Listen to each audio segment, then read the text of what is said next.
If you can smell the Premier League is back, क्योंकि भाई दो डार्बी लेके आया है प्रीमियर लीग वापस। और इस वीडियो में हम लोग बात करने वाले हैं the derby of contrast, north London derby के बारे में, क्योंकि जो दूसरी डार्बी है the Manchester derby, the baldy derby, वो डार्बी हम लोग डिस्कस करने वाले हैं एक स्ट्रीम में। तो तब तक के लिए स्टे ट्यून्ड। और अभी कॉन्ट्रास्ट डार्बी, भाई ये डार्बी में सिर्फ इस बार ये नहीं होने वाला है कि भाई स्पर्स ये लड़ रही है आर्सेनल से कि भाई तुम यहां पे बिलोंग भी नहीं करते, you are not from north London, you shifted here.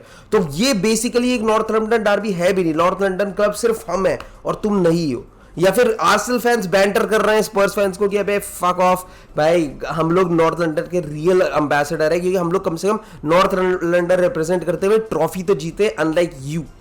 तो ये सब बातें सारी साइड होते हुए इस बार मैनेजर्स के ऊपर बहुत ज्यादा ध्यान है, क्योंकि दोनों मैनेजर बहुत कॉन्ट्रास्ट के मैनेजर्स हैं। दोनों मैनेजर का प्लेइंग स्टाइल बहुत अलग है। एक विंग बैक्स के साथ खेलना पसंद करता है, एक फ्लूइड प्लेयर्स के साथ खेलना पसंद करता है। बहुत कुछ चेंज है। तो सिंपल सी बात है, let's dive into this north London Derby and discuss की क्या क्या चेंजेस हैं। तो सबसे पहली चीज शुरू करते हैं मैनेजर्स में क्या डिफरेंट है, क्या क्या वो चीजें अलग करते हैं। तो ये एक बेसिकली आप समझ सकते हो एक बहुत ही फ्लूइड टीम और एक बहुत ही स्ट्रक्चर्ड टीम के बीच में मैच होने वाला है। एक फ्लूइड टीम, आप आर्सेनल को देख सकते हो, उनके बहुत सारे ऐसे प्लेयर जो बहुत सारे डिफरेंट पोजीशंस में खेलते हैं, तो बहुत ज्यादा फ्लूइड है on the pitch. Like for example Bukayo Saka, आपको वो लेफ्ट बैक पे खेलते हुए दिख सकते हैं, आपको राइट विंग पे खेलते हुए दिख सकते हैं। वो इतने सारे पोजीशंस पे खेले हैं कि I can't even name them. वो from right wing, left wing, right mid, centre mid, सब खेले हुए, वो सब खेले हुए हैं। Same with Zinchenko can play as a CDM, centre mid, as your left back. बहुत सारे ऐसे पोजीशन है जहां पे आपके जिंचेंको खेल सकते हैं। Again a fluid player. Martinelli same. Gabriel Jesus can play as a winger, can play as a striker. बहुत सारे इनके पास ऐसे प्लेयर है जो बेसिकली पोजीशन स्विच ऐसे करते हैं, जिसकी वजह से इन्हें बहुत फायदा होता है। इनका कैप्टन हिमसेल्फ ऑडेगार्ड, आप देख सकते हो, मतलब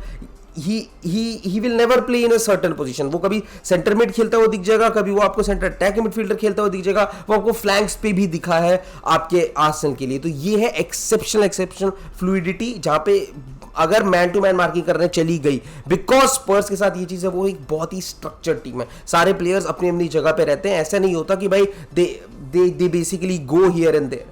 बट अगर वो मैन मार्किंग के साथ जाते हैं, अगर ये कहा जाता है, क्या कहते हैं, लेट्स से क्रिस्टियन रोमेरो को कहा जाता है भाई यू मार्क गैब्रियल जेसूस, तो गैब्रियल जेसूस आपको फ्लैंक पे भी दिख सकते हैं। फिर आपका बेसिकली ऐसा हो जाएगा कि आपका सेंटर बैक फ्लैंक पे, अब लेफ्ट बैक को अंदर आना पड़ेगा। और लेफ्ट बैक अगर एमरसन रॉयल खेल रहा है तो फिर भाई प्रणाम ही है आपको, अगर वो उसको सेंटर बैक पोजीशन में आनी पड़ रही है तो you are already on a loss situation. तो मतलब लिटरली बहुत ही तगड़ा मैच होने वाला है। लेकिन जहां एक तरफ एक फ्लूइड मैनेजर खेल रहा है, दूसरी तरफ एक स्ट्रक्चर्ड मैनेजर जिसके बेसिकली हर एक प्लेयर को अपना अपना तरीका पता है। विंगर्स को पता है कि कभी कैसे इन्वर्ट होना है, स्ट्राइकर को पता है कहां से फॉल बैक करके कैसे अपॉर्चुनिटीज बनानी दी है, विंग बैक्स को पता है कि हमें सबसे ज्यादा विंग्स को हिट करना है, कैसे क्रॉसेस डालने हैं। हर एक चीज, हर एक को अपना अपना डेफिनेशन पता है। तीनों सेंटर बैक में भी इवन सबके अपने अपने रूल डिफाइंड है। कौन पीछे रहेगा, कौन जाके बॉल पे अटैक करेगा, कौन बेसिकली विड्थ प्रोवाइड करेगा फ्रॉम द बैक थ्री। बहुत हर एक चीज, प्लेयर को well defined, well structured. Literally this is Antonio Conte.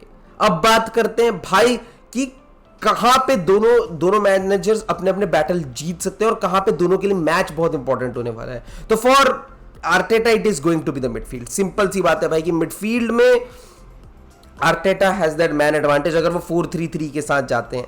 But जो सबसे ज्यादा सक्सेस अगर किसी को इस सीजन मिली है तो दो ऐसी टीमें जिन्होंने 5 एट द बैक खिलाया है। क्या आर्टेटा उस चीज के साथ जाते हैं? मुझे लगता है नहीं। एक सिर्फ मैच के लिए आर्टेटा अपना पूरा स्ट्रक्चर नहीं चेंज करेंगे। But let's see, because Thomas Tuchel की चेल्सी, अगर आपको याद हो, उनके अंडर खेली हुई इस साल का चेल्सी का बेस्ट मैच है अगेंस्ट स्पर्स।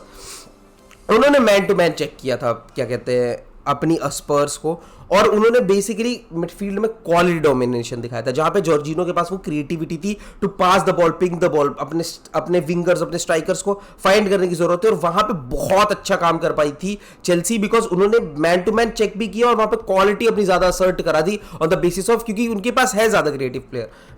स्पर्स के मिडफील्ड में अगर कोई चीज बिल्कुल ब्लेटेंटली आपके मुंह पे मिसिंग है, वो है क्रिएटिविटी। बेंटेनकूर और हॉयबर दोनों ऐसे प्लेयर हैं जो प्लेयर जान बहुत देते होंगे, लेकिन उनके पास क्रिएटिविटी बहुत ही लिमिटेड है। वही वाली बात है, शायद आपको इस मैच में क्या एंटोनियो कॉन्टे चेंज करते देखेंगे, बात करते हैं, बिल्कुल करते हैं। लेकिन मेरे हिसाब से अगर कहीं पे आर्सेनल डोमिनेट कर सकती है वो है मिडफील्ड, क्योंकि उनके पास एक मैन का एडवांटेज रहेगा, वो थ्री इन द मिडल खेलते हैं। वहां पे आपको ओडेगार्ड बहुत ज्यादा निटी ग्रिटीज करते हुए, इधर उधर पासिंग करते हुए, बहुत ज्यादा ओपन स्पेसेस ढूंढते हुए, और बिकॉज बैक थ्री खेलती है स्पर्स, तो वहां पे ऐसा हो सकता है कि अगर विंग बैक आगे जा रहे हैं और सेंटर बैक्स को स्ट्रेच करना पड़ रहा है पूरा पूरा पिच कवर करने के लिए, तो वहां पे आप देख सकते हो कि स्पेसेस फाइंड कर पाना बहुत आसान है। वहां पे आपके लिए मार्टिनेली और साका बहुत ज्यादा इंपॉर्टेंट हो जाते हैं, और वहां पे फिर ओडेगार्ड के passes can really, because he wouldn't be trying to find them कि भाई डिफेंडर्स के पीछे बॉल डालने की कोशिश करूंगा, और वहां पे यू गेट क्रिस्टियन रोमेरो और Eric Dier into the game, ऐसा बिल्कुल नहीं है। ये they would rather pass in between the channels, जहां पे बेसिकली आपके क्रिस्टियन रोमेरो और एरिक डायर के बीच में आपको मार्टिनेली दिखेंगे, और वहां पे फिर you basically get Cristian Romero out of the equation, और फिर it is all Eric Dier versus Martinelli, because he will have to shoot towards the goal to get a goal, और मेरे को लगता है वहां पे बहुत बड़ा एडवांटेज हो जाएगा, because Gabriel हेसूस will also press, और वहां पे बेसिकली डिसएडवांटेज हो जाएगा स्पर्स को, कि basically they will be in a situation जहां पे ऑन द बॉल 2v1 हो जाएगा, जहां पे स्पर्स का सिर्फ एक ही प्लेयर होगा एरिक डायर, और वहां पे Gabriel हेसूस and Martinelli will be attacking the goal, तो बहुत ज्यादा डिफिकल्ट सिचुएशन हो सकती है स्पर्स के लिए अगर मिडफील्ड से क्रिएशन के चांसेस बहुत ज्यादा बनते हैं, क्योंकि बेसिकली चैनल्स ढूंढना आर्सेनल के लिए बहुत आसान है, और आपके अटैकिंग ट्रांजिशन में ये चीज हो सकती है।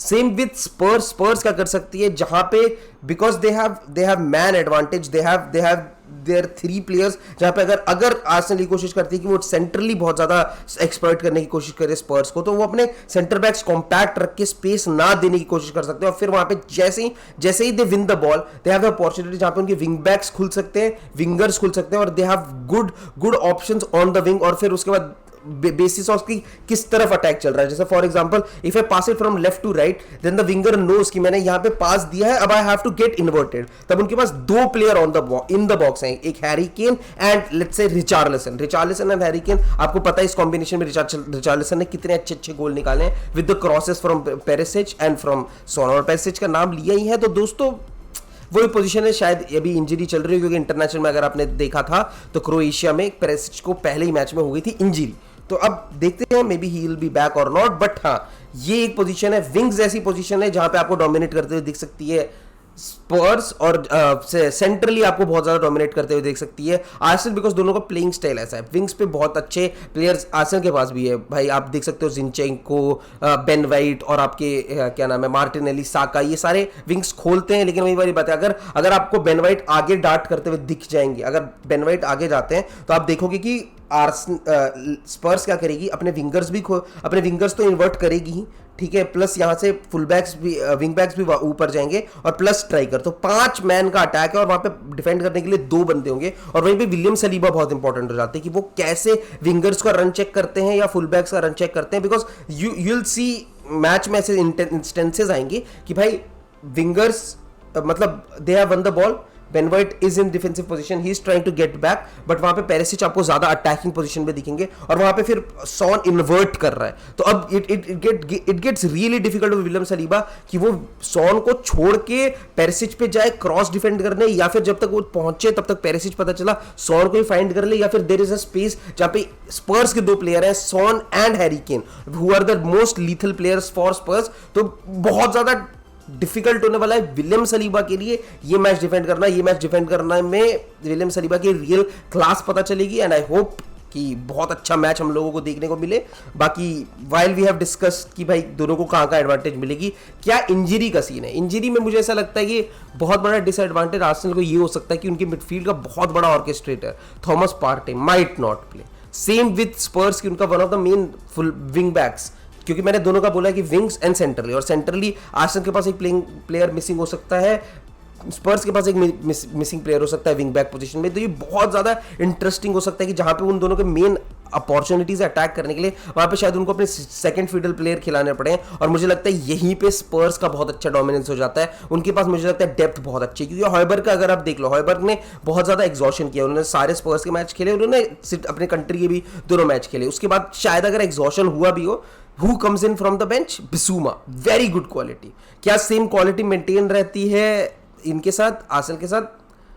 आई डाउट इट। उनके पास शायद फुल बैक ज्यादा अच्छे हैं, क्योंकि जैसे आप देखोगे पेरिसिच इंजर्ड होता है, सेसेनियन आता है, कॉन्टे के सिस्टम में बहुत अच्छा प्लेयर, लेकिन हाँ अगर आप क्वालिटी की सिर्फ बात करोगे तो इतना नहीं है, बट वहाँ पे जिंचेंको की जगह पे टियरनी आता है विच इज़ ग्रेट। तो ये कुछ मतलब लिटरली कुछ कुछ ऐसे पोजीशन है, कुछ कुछ ऐसे जगह है जहाँ पे आपको देखना पड़ेगा कि इंजरी है या नहीं है, लेकिन मुझे ऐसा लगता है कि डेप्थ आर्सेनल से ज़्यादा स्पर्स की अच्छी है हर एक पोजीशन की, उनके पास एक प्लेयर है to get into the team. तो मेरे हिसाब से इस डेप्थ के वजह से मैं देख सकता हूँ कि फुल इंटेंसिटी के साथ स्पर्स स्ट्रक्चरली डिफेंड करे, प्रेस करे, और उसके बाद फिर जब उनके प्लेयर्स टायर्ड होने लग जाएं वो फ्रेश लेग ला सकते हैं with आइडर upgrading the quality in creation. Like for example अगर मैं बेंटेनकूर की जगह बिसूमा लेके आता हूँ, जस्ट एन एग्जांपल, या फिर they can basically maintain the quality. Like for example if I get Richarlison in place of Kulusevski to basically maintain my attacking threat going forward। तो ये कुछ चीज़ें हैं जो मुझे लगता है कि